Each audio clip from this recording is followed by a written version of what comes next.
Hi everybody, my name is Michaela McCage, and today I'm going to show you how to create a video using green screen technology. So first thing I'd like to do is show you my green screen folder right here.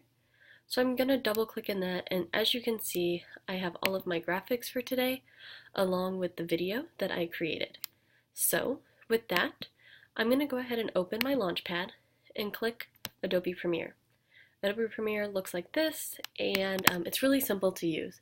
So at the district that I work at, all of this Adobe software comes with our district access. And so it's a really great idea and a great way to just incorporate videos, especially for our students. So I'm going to go ahead and make a new project. And everything here you don't need to worry about. The name, I'll just title it The Places You'll Go. Okay, so my sequence is everything okay. You don't really need to worry about anything there. Let's go ahead and click OK. And voila, it'll load. So this is Adobe CS6, which is almost the newest version. They have cloud now, but everything I'm showing you here today will be perfect. So first thing you want to do is import all of your files. So go up here to File, Import, and I'm going to click on my desktop where I showed you last time, and I'm going to click all of these different files that I want for today. So click Import, and you'll see that they import and they go right down below here in my project. So the first thing I want to do is put my video, which says .move, put my video into the timeline. So I'm going to drag it there. As you can see, it says it doesn't match. Go ahead and just keep existing settings, and that's fine. So I'm a little large on the screen. That's okay. I'm just going to go ahead and resize myself. Very simple, just like cropping a photo. You can just crop yourself to fit. Okay, so there I go. Oh, the Places You'll Go is the demonstration I'll be using today. And as you guys can see, the background is green, right? I click play, green. So, the first thing I'm going to do is apply an effect. The reason why I want to apply an effect is because I want this green to go away. So this effect is called Ultra Key. It's under Video Effects, under Keying, and then I usually just type it in under Effects, and that's all you have to do. So go ahead and drag Ultra Key onto your video, and if you go up here to where it says Effect Controls, you will see that under Ultra Key is now available. So I'm going to click the little eyedropper, and I am going to click the green to show that I want this background to be black. Now, the output I usually don't mess with, but underneath for setting, I click aggressive, and you can see that all of the shadows and everything go away. And this is the same for everything. Okay, I'm going to go ahead and log my timeline back over. Okay, so the next thing you want to do, very simple. All you have to do is place your graphics on video 2 and just put them in for the amount of time that you want. So I'm going to start with just showing, oh, the places you'll go. Okay? So, this is my video. Obviously, I'm not there. So I want to take my video 1 file, click on it, make sure you're using this pointer tool, the selection tool, click on it, drag it up to video 3, and now I'm behind it. So if I'm not happy with the way this is placed or anything like that, you can always resize it just like you did the video before. Just make sure you're selected on the right layer. So for me, I can go back and just click on that selection. So I'll put myself right there, and now I have a nice visual representation of the book. Okay, so video 2 right here, this shows if I right click and I click speed or duration, it'll show just how many seconds I want this to play. 5 seconds is good for me, and I'm going to go ahead and click OK. So the next thing I'm going to do is put my video clips in the way that I want them to go. So I have a picture here. Obviously I just used one, so I'm not going to use that. but I have this really nice photo of a coast. So in order to preview, what you want to do is click up here at the top to where it says source. So you take a piece from your project, one of your files that you've imported recently, and you just drag it there and you can preview it. So I'll go ahead and start with this wonderful photo of mountains, and I just want to drag it right next to the original photo. So as you can see, if I hit play for 5 seconds, it'll read, and then it'll transition into the photo of the mountains. Now, I think this looks good. I'm happy with it. So I'm going to go ahead and once again double click on the Dolomites and just make sure that the speed is still 5 seconds. This is a very consistent speed, however, it's just an option if you want to make it shorter or longer depending on your project. The next one I'm going to put in is a picture of Paris. So I can just tack that on right there, and once again if I hit play, it's right there. Now let's say I don't want Paris in this way.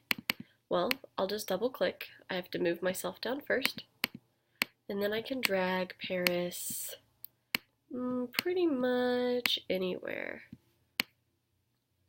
that maybe looks a little bit nicer, but you just have to play with it. This is a vertical photo, and so it's not exactly super friendly in terms of like a horizontal video, but it'll do the trick. Okay.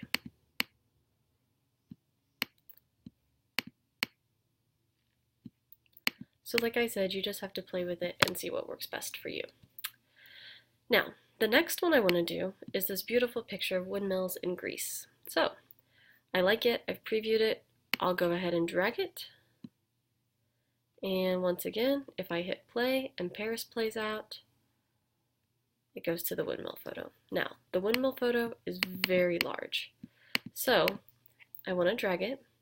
A tip on how to drag it is, do you see where it says fit? Select zoom level. Click down and make it like 25%, and then it's much easier to fit the screen.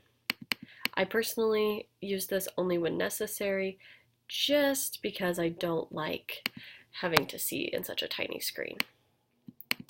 But you can drag yourself anywhere, make yourself smaller if you want. I'm going to go ahead and say the same size just for the video's consistency. And back to fit. Okay, so I'm going to go ahead and continue adding photos, and I will catch back up in a second. Okay, so back to this video.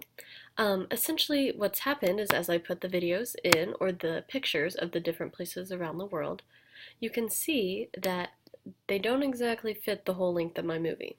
That's okay. Because we're using pictures, we can change the time very easily.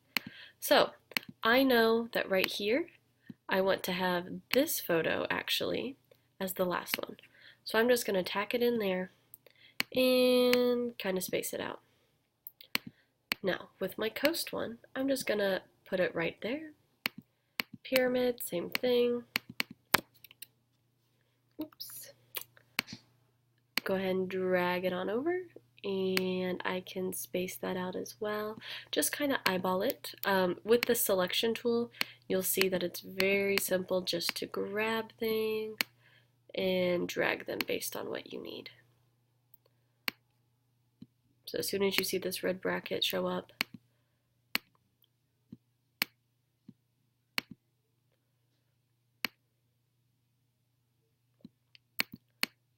and just play with it.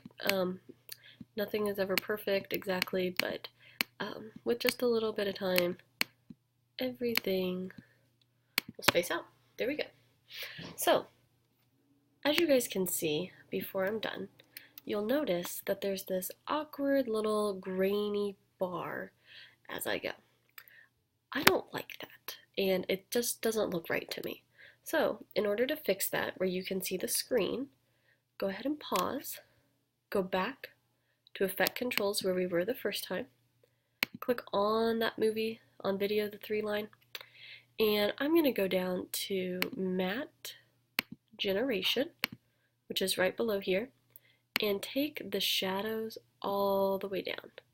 I'm also going to take the transparency up. Clearly I've disappeared.